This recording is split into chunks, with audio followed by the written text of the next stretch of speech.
राम शर्मा जी की एक पुस्तक है कि महाकाल का प्रतिभाओं को आमंत्रण। इसमें लेखक ने व्यक्तित्व का परिष्कार ही प्रतिभा परिष्कार बताया है। यह प्रतिभा या दिव्य विभूति रास्ता चलते हुए को नहीं मिल जाती, वरन यह उन सच्चे वरिष्ठों को प्राप्त होती है जो अपने पुरुषार्थ से अपने को ऊंचा बनाते हुए जीवन में आगे बढ़ते हैं।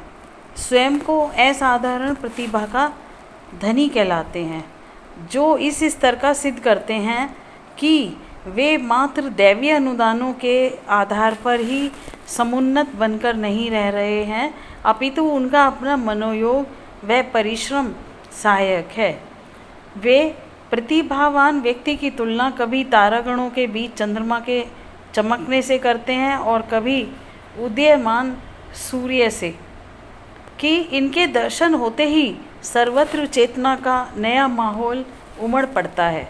वे ऊर्जा व आभा के समान अपनी किरणों का प्रभाव पहुंचाकर बहुत कुछ उभारते हैं। नर वानर को शक्तिपुंज बनाने का श्रेय प्रतिभा को ही है, जो शरीर में ओजस्विता, मानस में तेजस्विता और अंतःकरण में विभूति भरी वर्चस्विता के रूप में दृष्टिगोचर होती है। ऐसे प्रतिभावान व्यक्ति मात्र अंधी भेड़ों की तरह जिस तिसके पीछे चलकर अशक्त परावलंबियों जैसा जीवन नहीं जीते, न ही कठिनाइयों के समय घुटने टेकते और न ही आंसू बहाते। इसके विपरीत प्रतिभा रहित व्यक्ति का धरती पर लदे भार जैसा आकलन होता है। वे किसी की सहायता तो क्या कर सकेंगे, अपने को अधर मृतक की तरह किन्हीं के कंधों पर लाद कर चलने का आश्रय पाते हैं। परंतु जो स्वयं को दार्शनिक, शासक, कलाकार, निर्माता बनाते हैं, इसके पीछे उनकी संपदा, बुद्धिमत्ता व परिष्कृत प्रतिभा का ही चमत्कार है।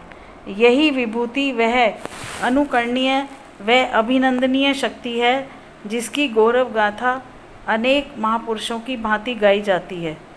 दूरदर्शिता, साहसिकता व नीति निष्ठा का समन्वय उनके जीवन में दूध उबलने पर ऊपर तैरकर आई मलाई के समान उभर कर आती है।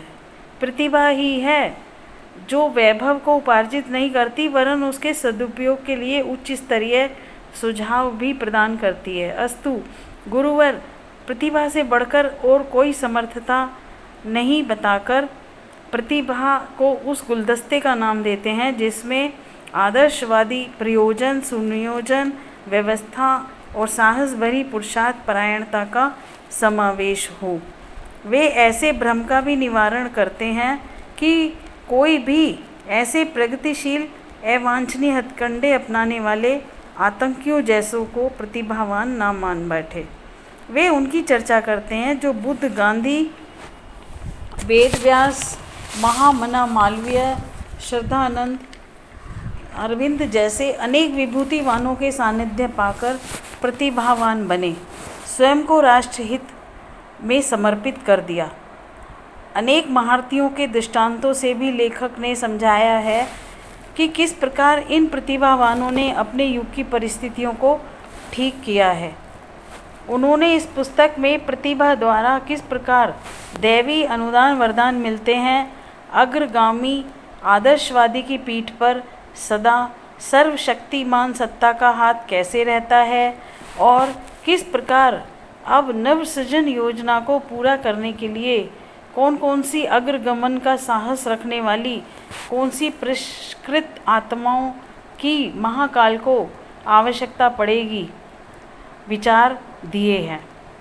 चूँकि इन दिनों ईश्वर का संसार रूपी उद्यान उजड़ रहा है, इसलिए उसे सुसंस्कृत, सुसंपन्न बनाने के लिए प्रतिभावान माली की ज़रूरत है। ठीक वैसे ही जैसे राम को हनुमान की भगवान के काम के लिए, कुंती को उत्कृष्ट पुत्रों की भक्ति का प्रचार करने वाले नारद की। ईश्वर ने आड़े समय में ऐसी ही प्रतिभाओं को भी आमंत्रण दिया है। वे लिखते हैं, सृष्टा ने भी विश्व कल्याण व नवसृजन हेतु अब कर्मवीरों को पुकारा है। जो इस ओर हाथ बढ़ाएंगे वे खाली क्यों रहेंगे। सुदामा को अपनी द्वारिकापुरी, अर्जुन को श्रेय सम्मान वही तो दिलाते हैं। भगवान ने यह शरीर बिना मूल्य दे ही दिया है। उसके बाद दूसरा वरदान दिया है परिष्कृत प्रतिभा का। इसे इस उच्च स्तरीय प्रयोजन में लगाने पर हीरक हार पहनने वाले की तरह शोभायमान बना जा सकता है। इसलिए युग ऋषि चाहते हैं कि भंवर में पड़ी हुई संस्कृति की डगमगाती हुई नाव को बलिष्ठ नाविक की भांति परिष्कृत प्रतिभा रूपी केन से बाहर निकाला जाए, अर्थात संसार की उलझन भरी समस्याओं को सुलझाएं मेधावी जनों की तरह।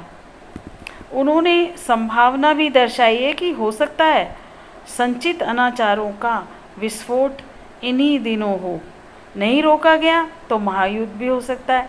प्रदूषण, बहुप्रजनन, बढ़ता अनाचार, महाप्रलय जैसी स्थिति उत्पन्न हो सकती है। इतने बड़े परिवर्तन हेतु कौन अग्रदूत बने? अतः नियंता का ध्यान उज्जवल भविष्य के निर्माण पर है। हम प्रतिभाओं को ढूंढकर महाकाल का आमंत्रण दें, यही उनके विचार हैं।